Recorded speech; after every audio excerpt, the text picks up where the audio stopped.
Magandang araw sa ating lahat, mga boxing fans. Saan mang panig ng mundo. Medyo matagal po tayong hindi nakagawa ng video dahil sa may mga kailangan po tayong gagawin. At humingi rin po ako ng pamanhin sa mga nag-request na kung saan po hindi ko po nagawa ng video.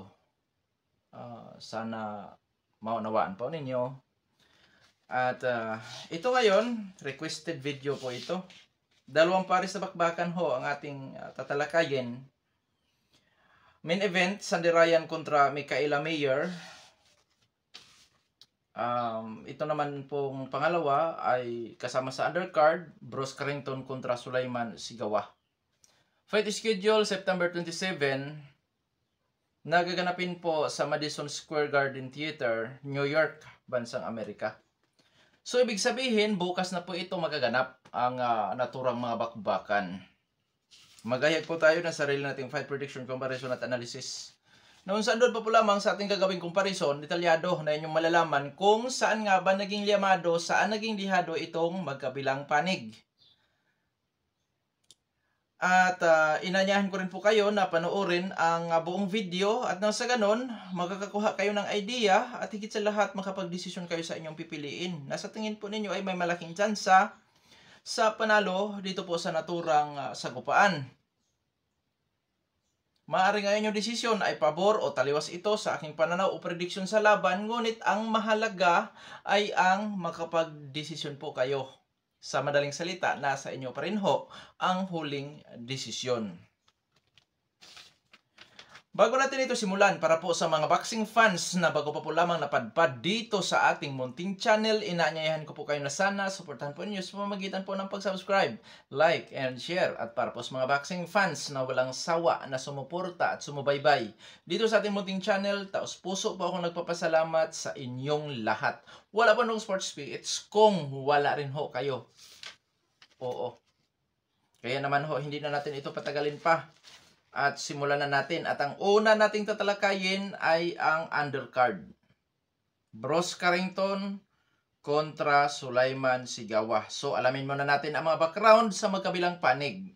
Sana unawain din ninyo ang ating talakayan. Kasi nga po, sa pag-predict natin sa laban, maaring pabor tayo sa dihado or papabor tayo sa dihado. Ganon. So, dito na tayo. Sulaiman Sigawa ng Uganda. Bilang isang professional boxer, may impresibong kartada ito, 17 wins with 16 wins coming by way of knockout, may 4 na talo at may 1 tabla. Sa kanyang 4 na pagkatalo, isang bisis na katikim ng knockout.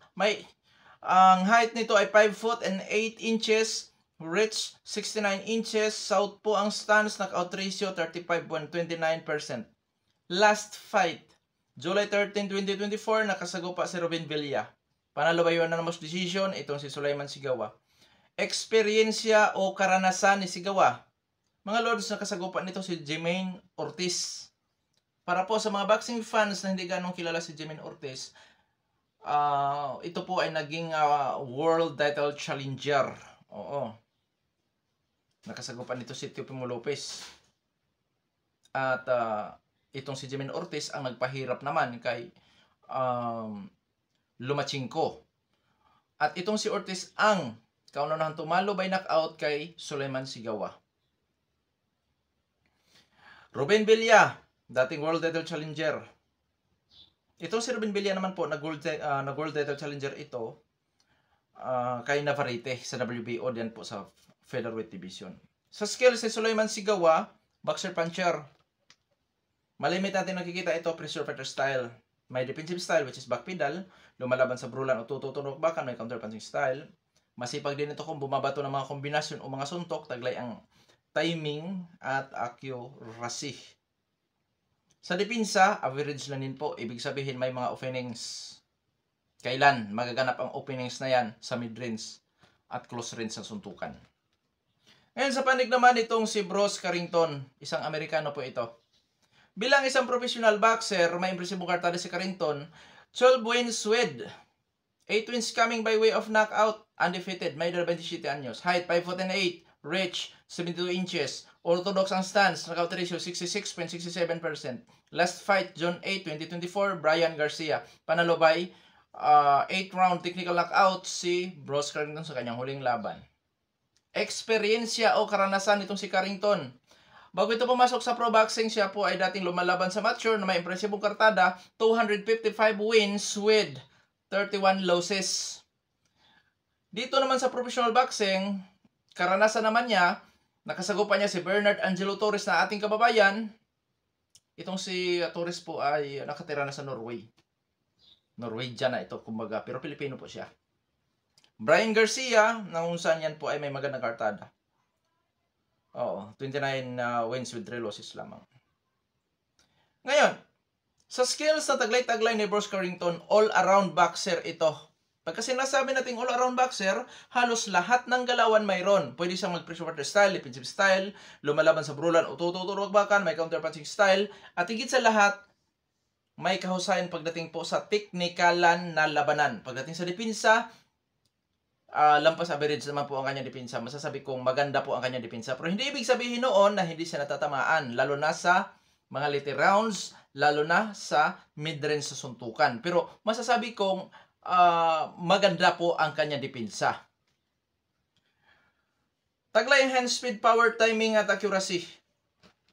Ngayon, comparison na tayo.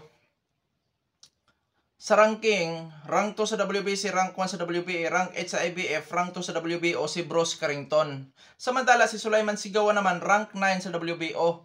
So nasa ranking din po si Sulaiman Sigawa. Ibig sabihin, nasa top ranking po si Bros Carrington, so lamang.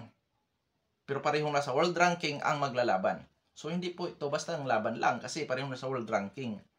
So ngayon, sa dako na pagdadausan sa laban, Amerikano, si Bros Carrington, si Sulaiman Sigawa ay taga Uganda. So, yan mga lods. Advantage ulit yan para kay Bros Carrington. Ngayon, sa height, parehong 5 foot and 8. Ngunit sa reach lamang po si Bros Carrington. Oo.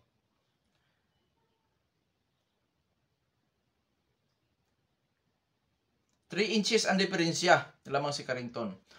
Ngayon sa stance, orthodox kontra southpaw.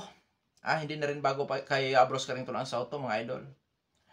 Ngayon sa knockout ratio, 66.67%. Knockout ratio ni Carrington. 35.29% knockout ratio ni Sigawa. Mga lods, lamang sa power po ang Amerikano. Activity pero aktibo. Sa eksperyensya, 50-50. Bakit? Sa uri ng kinalaban sa pro boxing lamang po si Sulaiman Sigawa. Ngunit sa karanasan naman ni Bros Carrington na dating lumalaban sa amateur, halos lahat ng galawan na kanyang nakasagupa. Kasi kulang-kulang 300 po ang kanyang naging laban sa amateur boxing. At syempre, nakalaban niya si Brian Garcia, Bernard Angelo Torres. Hindi po yan mga basta-basta. Pero kung ikumpara natin sa pro fights, Sulaiman Sigawa at Carrington lamang si Sulaiman Sigawa sa uri ng kinalaban. Pero yung background nitong si Bros Carrington na dating lumalaban sa amateur, yun na rin po ang takip doon sa kanyang kakulangan sa karanasan sa pro boxing. Ganyan. So 50-50. Sa skills, lamang pa rin po si Bros Carrington. All-around boxer kontra boxer puncher. Saan sila nagkatalo? Sa depensa. At idagdag pa natin hand speed with power, taglay ni Carrington. Si Sulaiman Sigawa naman, sipag kung bumabato ng suntok. Marami kung bumabato ng suntok. Pero hindi ko rin pwedeng sabihin na volume puncher, hindi. Masipag lang kung bumabato ng suntok. So, sino Yamado? Bros Carrington po ito. Yamado si Bros Carrington. 60-40 po ito mga idol para sa akin. Okay, prediction. Bros Carrington by technical knockout or knockout. Mga anong round? Siguro mga lods. 6-9. At kung malas-malasin pa, baka hindi nga makaabot sa 6 rounds itong si Sulaiman Sigawa. Pero dahil sa may kunat kahit paano itong si Sigawa, at sa si German Ortiz ang nakapagpa-knockout na po lamang nito, which is umaabot nga po sa 7th round, kaya masasabi nating 6-9 para sa akin. Oo. Ngayon, dahil sa may tendency din naman na ang labanan na ito ay mawi lang din sa puntusan, Bros Carrington pa rin ako, marami siyang kalamangan. unanimous decision or split decision. So ngayon, tapos na tayo sa ating official prediction. Mga idol, this is boxing, anything can happen. Hindi porkit dihado si Sulaiman Sigawa ay piho ang kanyang pagkatalo. Hindi ganun dito sa boxing. Dahil tandaan natin, sabi nga ni Margarito, sa isang suntok lang, kayang tumapos sa laban. Ika nga ni Gennady Golovkin, sa isang suntok lang kayang bumago sa takbo ng laban. So, sa panig naman itong si Sulaiman Sigawa, upset. Knockoutan o puntusan. Sa knockoutan, siguro mga lods, late rounds. Kasi dyan nagpapakita ng mga openings itong si Bruce Carrington. Kung sa puntusan, dahil masipag din kung bumabato ng suntok si Sulaiman Sigawa, may posibilidad. Oo. Lalo na kung mabasa niya ang galaw nitong si Carrington. Kasi ang boxing, hindi lang yan palakasan, kundi pautakan din. So ngayon, dadako na tayo sa main event. Sandy Ryan kontra Mikaela Mayer. Challenger si Mayer dito mga lods. Kasalukuyang hawak ni Sandy Ryan ang WBO World Welterweight title. Kung di ako nagkakamali, pangatlong depensa niya ito. So ngayon, alamin muna natin ang mga background dito sa magkabilang panig. Ang maglalaban po ay taga United Kingdom at Amerika. Gaganapin sa bansang Amerika ang laban, which is, yun nga, doon nga po ito sa Madison. Okay. Simulan na natin. Mikaela Mayer bilang isang professional boxer, may impresibong kartada din ito na 19 wins with 5 wins coming by way of knockout, may 2 talo, undefeated. May edad na 34 anyos at ang height 5 foot and 9 inches. Reach 66.5 inches. Orthodox ang stance, knockout ratio 26.32%. Last fight, January 20, 2024, nakasagupa niya si Natasha Jonas. Kung di ako nagkamali, ito si Natasha Jonas po ay isang taga-UK rin po ito. Talo by split decision si Mikaela Mayer. Pinaglalabanan nila ang IBF World Welterweight title. Nagsisibang challenger si Mayer sa kanilang laban. Karanasan o experience ni Mikaela Mayer, dating Unified World Champion din ito sa Welterweight Division IBF WBO. Matagal na panahon din ito naging World Champion. Nagsagupa dito si Jennifer Han, Maiva Hernan Himadochi, Erika Anabilia Farias, yan, mga ganyan yung kalaban niya. At kung di ako nagkakamali, may nabasa ako, hindi ko lang nalagay dito sa note na siya ay dating Olympian. Kung di ako nagkakamali, itong si Mayer. Kung di ako nagkakamali, so ibig sabihin, hindi piho. Sa skills itong si Mikaela Mayer, boxer puncher.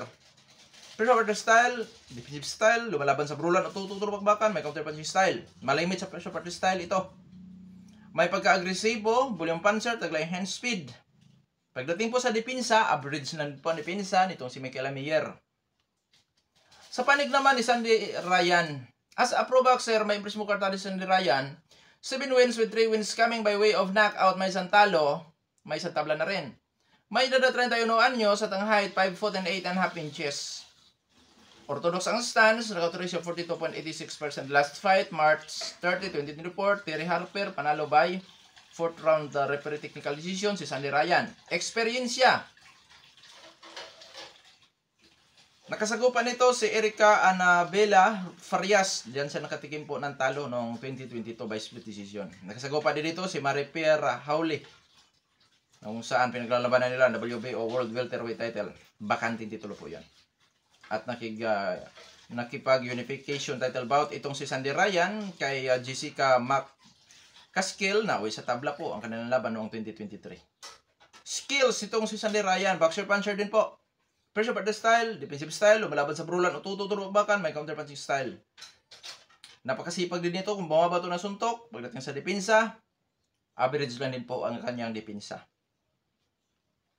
Sinong liyamado ko yung sports? So, i-detalye natin.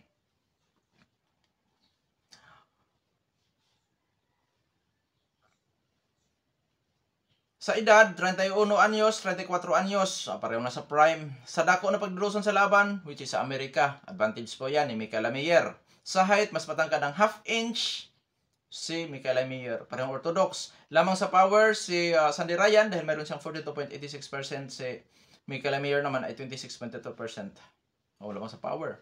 Activity, parehong aktibo. Sa eksperyensya, sa tuwing ko lamang po si Mikaela Mayer. Pero may laban po si Sandy Ryan. So, 55-45 ganun. Skills para boxer puncher, 50-50. Sa pangkalahatan, 50-50 para sa akin ito mga idol. 50-50. Prediction ko dyan, Michael Mayer, by unanimous decision or split decision. Oo. May chance bang makapagpa-knockout si Michael Mayer? Bagamat hindi ko nakita ang kahinaan ni Sandy Ryan, may chance. Kasi pagka napuruhan si Ryan dyan, lalo na't volume puncher, aggressive fighter si Michael Mayer, may kalalagyan po. Pero sa tingin ko, mas malapit-lapit po na mauwi lang sa puntusan ang bakbakan na ito. Ngayon, sa panig ni Sandy Ryan, siyang kampiyon, pero dayo naman siya. So ngayon, sa panig ni Ryan naman, posible niyang magawang talunin sa puntusan si Michael Mayer. So, yun na naman split decision din. Dahil sa lamang sa power si Sandy Ryan, masasabi kong may tsansa na makapagpa-knockout ito kay Michael Mayer. Siguro mga 8 rounds pataas. Posible niyang magawa yan na may knockout si Michael Mayer. Bagamat pareho naman silang may tibay, pero yun nga, tandaan natin lamang sa power si Sandy Ryan. Kaya abangan natin kung ano ba ang ano dito. Kasi dito mga lods, sabi ko nga sa inyo kanina, 50-50 ito. Mas pabor ako kay Michael Mayer. Pero dahil sa 50-50, hindi kagulat-gulat na manalo ang kasalukuyang kampiyon na si Sandy Ryan. Hindi kagulat-gulat po yan. Kasi siya ang champion. So, ibig sabihin, kailangan magpakitang gilas ang challenger.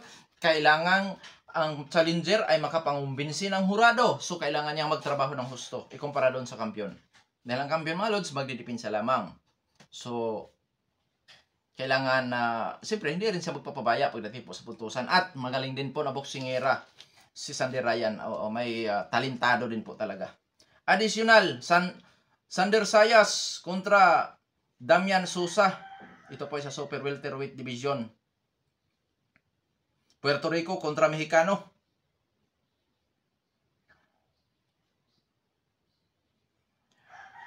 Sila po ay kasama sa undercard. Si Damian Sousa po ay may kartada na 25 wins with 12 wins coming by web knockout. May 2 talo. May dadabay 17 anyos at ang height 5'9", weight 71.5 inches. Orthodox ang stance, account ratio 48%. Last fight, April 24, 2024. Nakasagupan nito si Marquez Valley.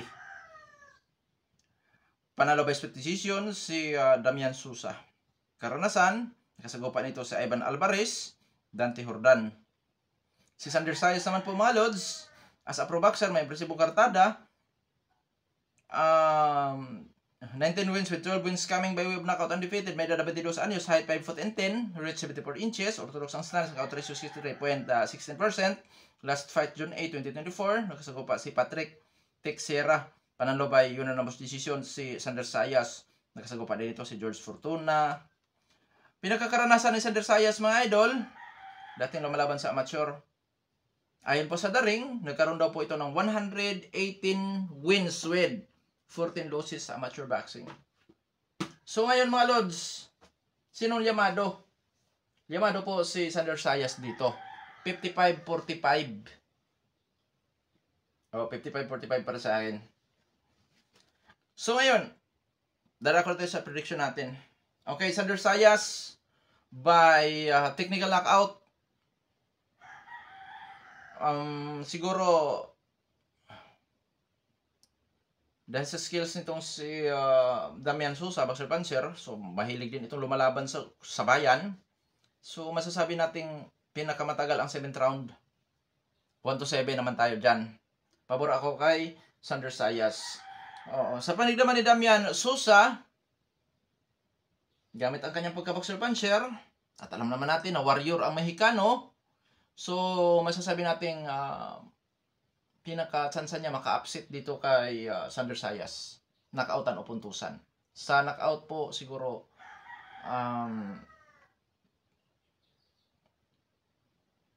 mga 8-10 ganyan. Sa panig nitong si Damian Sousa. Bagamat hindi ito kilalang knockout artist, pero marami din ito kung bumabato ng suntok, kaya hindi po ito basta-basta. Malaking pagsubok ito para kay Sander Sayas mga idol. Pero pabor ako kay Sander Sayas. Pero tandaan natin, this is boxing, anything can happen. Ibig sabihin mga lods, hindi porkit dihado ay piho ang pagkatalo. Kaya naman masasabi ko na malaking pagsubok ito sa panig ng Puerto Rican na si Sander Sayas. Kaya hindi ka gulat-gulat na matalo din siya dyan. Dahil kung tutuusin mga lods, pagdating po sa karanasan, masasabi nating may kalamangan nga sa professional boxing. Sa karanasan si Damian Sousa. Pero yun nga, dahil sa dating lumalaban sa amateur na kung saan impresibong panalo sa amateur din si Sander Sayas, hindi natin pwedeng maliitin ang karanasan na yan. So may tendency or sa ating is 55-45 yan sa karanasan. Pabor kay Damian Sousa. Oo. Kaya abangan natin.